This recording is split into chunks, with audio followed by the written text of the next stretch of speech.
पूछते हैं ओल्ड और न्यू एनसीईआरटी में काफी कंफ्यूजन होती है। कौन सी पढ़े? 1857 का विद्रोह। विद्रोह के क्या कारण थे, कौन कौन से नेता इसमें शामिल थे, विद्रोह का क्षेत्रफल क्या था और कौन कौन से क्षेत्र पे कौन से नेता सक्रिय थे। तो ये कुछ चीजें हैं जो कि इंपॉर्टेंट है। असफलता के क्या कारण थे, इसके बाद क्या इंपैक्ट पड़ा, वो सारी चीजें इस चैप्टर के अंदर आपको देखने को मिलेगी। भारत सरकार अधिनियम 1935 काफी इंपॉर्टेंट है। मैप्स इंपॉर्टेंट होते हैं हिस्ट्री की किसी भी किताब के अंदर। मैप्स की एक अलग भूमिका होती है। मैप से ही हमें चीजें समझ में आती है कौन सा भौगोलिक क्षेत्र किस स्थान पे कौन। बॉक्सेस में हाईलाइट करके इंपॉर्टेंट चीजें बताई गई है जो कि को मिलेंगे। तो हर चैप्टर में जैसे कि मैंने बताया चार्ट फ्लो दिया हुआ है, इंट्रोडक्शन में एग्जाम और चीजें हैं। हर चैप्टर के लास्ट में आपको पीवाई की क्वेश्चंस देखने को मिलेंगे। नमस्कार दोस्तों, मैं सुशील आपका एक बार फिर से आईएएस गुरुजी पे एक नए अपडेट के साथ स्वागत करता हूं। आज की इस वीडियो में मॉडर्न हिस्ट्री की बुक के ऊपर बात करने वाले हैं। हमारे जितने भी कॉम्पिटेटिव एग्जाम्स है उसके अंदर अगर हिस्ट्री की बात की जाए तो हिस्ट्री में मॉडर्न हिस्ट्री के सेक्शन से सबसे ज्यादा क्वेश्चंस आपको एग्जाम्स के अंदर देखने को मिलते हैं। उससे बच्चे हमारी 6 से 12 जो एनसीईआरटी आती है उसका बेस्ट कंपाइलेशन ढूंढते हैं और पूछते हैं कौन सी किताब आती है। तो मैं आपको बता दूं हमारे सामने अभी एक किताब रखी हुई है जो हमारे यूपीपीसी और बीपीएससी की प्रिपरेशन कर रहे हैं, यूपीएससी की प्रिपरेशन कर रहे हैं, वो अच्छे से इस किताब और राइटर से वाकिफ होंगे। कॉस्मोस पब्लिकेशन से किताब आती है जिसके राइटर श्री महेश कुमार बड़वाल है जो कि आईपीएस है।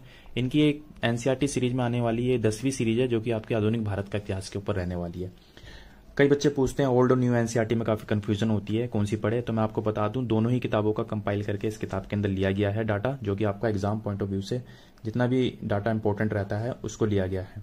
टाइम मैनेजमेंट और क्विक रिवीजन के हिसाब से किताब आपके लिए बेस्ट रहने वाली है। अगर अंदर मैं कंटेंट की बात करूं और दोस्तों अगर कंटेंट की बात की जाए तो भारत में यूरोपियों का आगमन यहाँ से लेकर आपका पोस्ट इंडिपेंडेंस तक के इसके अंदर आपको सारे चैप्टर कवर किए गए हैं, जिसमें से मुगल साम्राज्य का पतन, क्षेत्रीय शक्तियों का उदय, मराठा राज्य संघ, 18वीं शताब्दी में भारत कैसा था, ब्रिटिश शासन का प्रशासनिक व्यवस्था, ब्रिटिश का जो फॉर्मेशन हुआ ब्रिटिश रूल का वो 1857 से पूर्व क्या चीजें थी और 1857 क्रांति में क्या हुआ और उसके बाद क्या इम्पैक्ट पड़ा, वो सारी चीजें ली गई है जो कि एग्जाम पॉइंट ऑफ व्यू से काफी इंपॉर्टेंट है। उसके बाद जितने भी हमारे सामाजिक सुधार आंदोलन थे, सांस्कृतिक आंदोलन थे, वो चीजें ली गई है। उसके बाद गांधी जी से रिलेटेड काफी क्वेश्चंस आते हैं, उनके द्वारा जितने भी मूवमेंट चलाए गए उनसे रिलेटेड क्वेश्चन डायरेक्ट पूछे जाते हैं। तो वो सारी चीजें आपको इसके अंदर देखने को मिलेगी। राष्ट्रीय आंदोलन में गांधी जी का उदय, खिलाफत व असहयोग आंदोलन, स्वराज पार्टी की स्थापना, समाजवाद एवं मार्क्सवाद का प्रसार कैसे हुआ, उसके बाद क्रांतिकारी गतिविधियां, सविनय विज्ञ आंदोलन, गोलमेज सम्मेलन जितने भी हुए थे वो चीजें देखने को मिलेगी। भारत सरकार अधिनियम 1935 काफी इंपॉर्टेंट है। कई क्वेश्चंस इस चैप्टर से डायरेक्ट पूछे जा चुके हैं कई एग्जाम्स में, तो वो देखने को मिलेगा। उसके बाद आपका द्वितीय विश्व युद्ध से भारत पे क्या असर पड़ा, उसका क्या इम्पैक्ट पड़ा, उसके बाद भारत छोड़ो आंदोलन, आजाद हिंद फौज, बोस की क्या भूमिका थी, वो आपको इसके अंदर देखने को मिलेगा। उसके बाद विभिन्न योजनाएं और सम्मेलन जितने भी हुए वो, उसके बाद ब्रिटेन में सत्ता परिवर्तन एवं उसका प्रभाव भारत पे क्या पड़ा, सांप्रदायिकता का विकास, एक द्वीप राष्ट्रवाद का सिद्धांत लाया गया, उस पर चीजें दी गई है। उसके बाद भारत का विभाजन एवं शक्ति। इसके बाद आगे बात करें तो स्वतंत्र भारत में तत्कालीन स्थिति क्या थी। उसके बाद संवैधानिक प्रशासनिक एक न्यायिक विकास जो हुआ उसके ऊपर एक चैप्टर है, चैप्टर नंबर 38। उसके बाद 39 की बात करें तो भारत में प्रेस का विकास। उसके बाद भारत में शिक्षा प्रणाली का विकास जो हुआ उसके ऊपर 40 चैप्टर है जिससे क्वेश्चंस कई बार देखे गए हैं। उसके बाद लास्ट में आपको गवर्नर एवं गवर्नर जनरल वायसराय। टोटल इसके अंदर 41 चैप्टर है जो कि मॉडर्न हिस्ट्री के टोटल सिलेबस को पूरा करती है। अगर अंदर चैप्टर की बात करें तो सबसे अच्छी चीज इस किताब के अंदर ये लिखी है, इसके अंदर जो आपको डाटा दिया गया है काफी बेहतरीन तरीके से बताया गया है। आप शुरू में ही देख सकते हैं यहाँ पे कुछ चार्ट फ्लोज वगैरह दिए गए हैं और हर चैप्टर में मैंने ये चार्ट फ्लोज देखे हैं इस किताब के अंदर जो कि काफी बेहतरीन तरीके से समझाया गया है। मैप्स इंपॉर्टेंट होते हैं हिस्ट्री की किसी भी किताब के अंदर। मैप्स की एक अलग भूमिका होती है।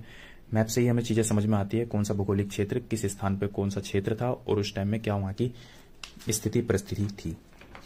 तो ये आगे अंदर चैप्टर की बात करें तो बॉक्सेस में हाईलाइट करके इंपॉर्टेंट चीजें बताई गई है जो कि एग्जाम ओरिएंटेड चीजें हैं जो कि आपको यहाँ पे देखने को मिलेगी। टेबल्स में बताया गया है जितने भी टाइमलाइन वाइज जितनी भी घटनाएं घटित हुई उन चीजों को यहाँ पे बताया गया है। और जैसे कि मैंने बताया मैप्स के बारे में, तो मैप आपको जगह जगह जहां जहां पे इंपॉर्टेंस है मैप की, जहां पे जरूरत है वहां पे आपको मैप्स देखने को मिलेंगे। जैसे कि यहाँ पे भारत में यूरोपीय बस्तियों का विवरण, ठीक है, इस तरीके से सारे आपको इसके अंदर मैप्स दिखेंगे, डायग्राम्स दिखेंगे, जितने भी टेबल्स है वो सारी चीजें आपको इसके अंदर देखने को मिलेगी। सिंबल्स वगैरह भी कुछ देखने को मिलेंगे और इमेजेस भी इस किताब के अंदर ली गई है जो कि बच्चों के लिए काफी इंपॉर्टेंट रखती है। और सबसे महत्वपूर्ण बात, हर चैप्टर के लास्ट में आपको पीवाई की क्वेश्चंस देखने को मिलेंगे जो कि ये बताते हैं आपको कौन से टॉपिक से कितने क्वेश्चंस किस एग्जाम में आए। यहाँ पे पीवाई की क्वेश्चंस है। यहाँ पे वास्को डी गामा कालीकट किस वर्ष आया था, तो पीसीएस 2004 में ये क्वेश्चन आया हुआ है जिसका उत्तर है 1498। तो इस तरीके से आपको सारे PYQ क्वेश्चंस मिलेंगे, जिसके अंदर आपको UPSC, BPSC, UP PCS, UK PCS, MP PCS और उत्तराखंड PCS जैसे कि मैंने बताया आपको, और RO के भी कुछ एग्जाम्स के इसके अंदर आपको क्वेश्चंस देखने को मिलेंगे। तो हर चैप्टर में जैसा कि मैंने बताया चार्ट फ्लो दिया हुआ है शुरू में इंट्रोडक्शन में, और इंट्रो दिया हुआ है चैप्टर का, उसके बाद आपको इस कुछ ऐसे मैप्स के थ्रू समझाया गया है, यू कैन सी।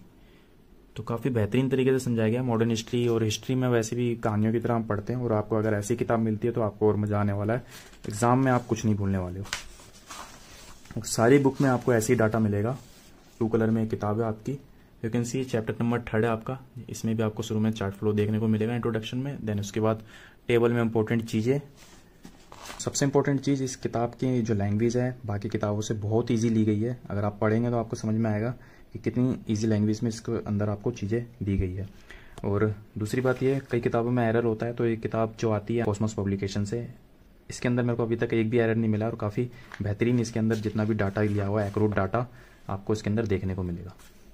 तो दोस्तों मॉडर्न हिस्ट्री की किताब आई है जो कि महेश कुमार बड़वाल IPS हैं, उनके द्वारा लिखी हुई है, कॉस्मोस पब्लिकेशन से किताब है। और अगर यहाँ पे दोस्तों राइटर के बारे में दिया हुआ है, और इनकी जितनी भी सार संग्रह की किताबें आती है NCERT बेस्ड 6 से 12 की लिस्ट आती है, उनकी सारी डिटेल्स यहाँ पे दी हुई है। लगभग सारे सब्जेक्ट की इनकी किताबें अभी मार्केट में उपलब्ध है, आप उनसे ले सकते हैं।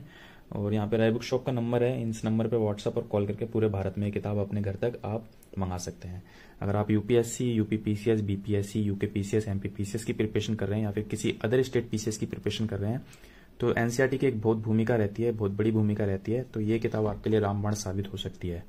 तो मैंने जैसे बताया आपको, राय बुक शॉप का नंबर है, इस पर व्हाट्सएप पर कॉल करके ये अपने घर तक आप मंगा सकते हैं। बहुत बहुत धन्यवाद। अगर आपको वीडियो पसंद आए तो वीडियो को लाइक करना, चैनल को सब्सक्राइब करना, और कमेंट बॉक्स में मेरे को बताना मुझे नेक्स्ट कौन सी बुक का रिव्यू करना है। Thank you so much.